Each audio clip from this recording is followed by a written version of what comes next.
അപ്പോഴേ ഇന്ന് കോഴിക്കോട്ട ശനിയല്ലേ, അപ്പം ഞാനോർത്ത് കുറച്ച് കോഴിക്കോട്ട ഉണ്ടാക്കാമെന്ന്. അപ്പോൾ അടുക്കളയിലേക്ക് വന്നിട്ടുണ്ട്. കുറച്ച് ശർക്കരയൊന്ന് ഉരുക്കണം. അപ്പോൾ ഇത് കുറച്ച് തിക്കാണ്, അതുകൊണ്ട് തന്നെ ഞാനത് പൊട്ടിക്കാനും നിന്നില്ല. അതുപോലെ തന്നെ കുറച്ച് വെള്ളം ഒഴിച്ച് ഒന്ന് ഉരുക്കിയെടുത്തിട്ടുണ്ട്. അത് നമ്മൾ അരിച്ച ഒരു പാനിനകത്തേക്ക് ഒഴിച്ചിട്ടുണ്ട്. അതിനകത്തേക്ക് ഒരു 2 കപ്പ് തേങ്ങയുടെ ഇതുപോലെ ഒന്ന് ആഡ് ചെയ്തിട്ടുണ്ട്.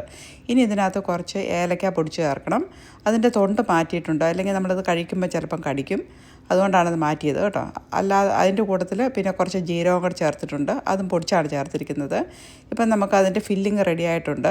ഇങ്ങനെ വിളയിച്ചുണ്ടാക്കുമ്പോഴത്തേനാണ് കുറച്ചുകൂടെ നല്ലത്. അപ്പോൾ വെള്ളമൊന്നും വരത്തില്ല. നമ്മൾ ചിലപ്പോഴൊക്കെ കോഴിക്കോട്ട ഉണ്ടാക്കുമ്പം വെള്ളമൊക്കെ അതിൻ്റെ പുറത്തോട്ട് വരുമല്ലോ. അപ്പോൾ ഇതുപോലെ വിളയിച്ച് ചേർത്താൽ അങ്ങനെ ഉണ്ടാകത്തില്ല. അതിനു വേണ്ടിയാണ് ഇങ്ങനെ ചെയ്തിരിക്കുന്നത്. പിന്നെ ടേസ്റ്റ് നല്ലതാണ്. ഇനി നമുക്ക് അതിൻ്റെ മാവൊന്ന് കുഴയ്ക്കണം. അതിനുവേണ്ടി കുറച്ച് വെള്ളം ഇവിടെ തിളപ്പിക്കാൻ വെച്ചിട്ടുണ്ട്. അതിനകത്തോട്ട് കുറച്ച് ഉപ്പും പിന്നെ കുറച്ച് ബട്ടറാണ് ഞാൻ ഇതിനകത്ത് ചേർത്തിരിക്കുന്നത്. ഇല്ലെങ്കിൽ വെളിച്ചെണ്ണയോ അല്ലെങ്കിൽ നെയ്യോ ചേർക്കാം.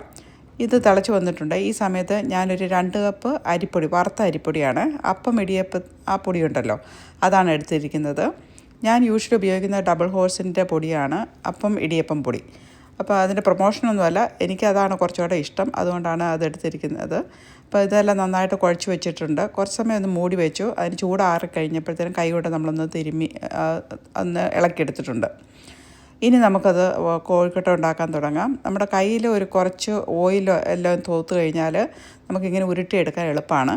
അപ്പോൾ ഇതിനകത്ത് കുറച്ച് ഫില്ലിങ് വെച്ച് നന്നായിട്ട് അടച്ച് ഇത് ഉരുട്ടിയെടുത്തിട്ടുണ്ട്. ഇപ്പോൾ ഈ ഇടയൊക്കെ ആയിട്ട് നമ്മളിങ്ങനെ കാണുന്നുണ്ടല്ലോ, ഇതിൻ്റെ ആ ഫില്ലിങ് ഇതുപോലെ ഒരു ഉരുട്ടിയെടുത്തിട്ട് അത് അതിനകത്തോട്ട് വെക്കുമ്പോൾ കുറച്ചുകൂടെ എളുപ്പമാണെന്ന്. ഞാനിത് ആദ്യമായിട്ടാണ് അങ്ങനെ ഉണ്ടാക്കി നോക്കിയത് കേട്ടോ.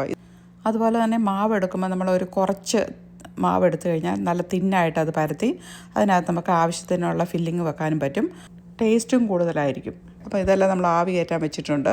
ഇനി ബാക്കി ഇരുന്നത് നമ്മൾ അതിൻ്റെ ഫില്ലിങ് ഉണ്ടല്ലോ, അത് ഞാൻ മാറ്റി വെച്ചിരിക്കുകയാണ്. ഇപ്പം വേറെ ഒരു ദിവസം ഒക്കെ നമുക്ക് ഉണ്ടാക്കാമല്ലോ. അത് എല്ലാം വെന്ത് വന്നിട്ടുണ്ട്. ഇപ്പോൾ നമ്മുടെ കോഴിക്കോട്ട റെഡിയായി. നമ്മളിത് ആവിയിൽ നിന്ന് എടുത്തിട്ടുണ്ട്. 2ാമത്തെ ബാച്ചും വെച്ചിട്ടുണ്ട്. ഇനി ഇതൊന്ന് നമുക്ക് തുറന്ന് നോക്കാം. ഇത് കണ്ടോ, നല്ല അടിപൊളി കോഴിക്കോട്ട റെഡിയാണ്. നമുക്ക് കുറച്ച് കാപ്പിയൊക്കെ ഉണ്ടാക്കിയിട്ട് അതിൻ്റെ കൂടെ കഴിക്കാം. അപ്പം ഞാനിത് കാപ്പി ഉണ്ടാക്കി ഞാനും ഹസ്ബൻഡും കൂടെ കഴിക്കുകയാണ്. കോഴിക്കോട്ട നമ്മൾ മാത്രം കഴിച്ചാൽ പോരല്ലോ അല്ലേ, 1-2 പേർക്കൂടെ കൊടുക്കാനുണ്ട്. അത് കൊടുത്തിട്ട് വരാം കേട്ടോ.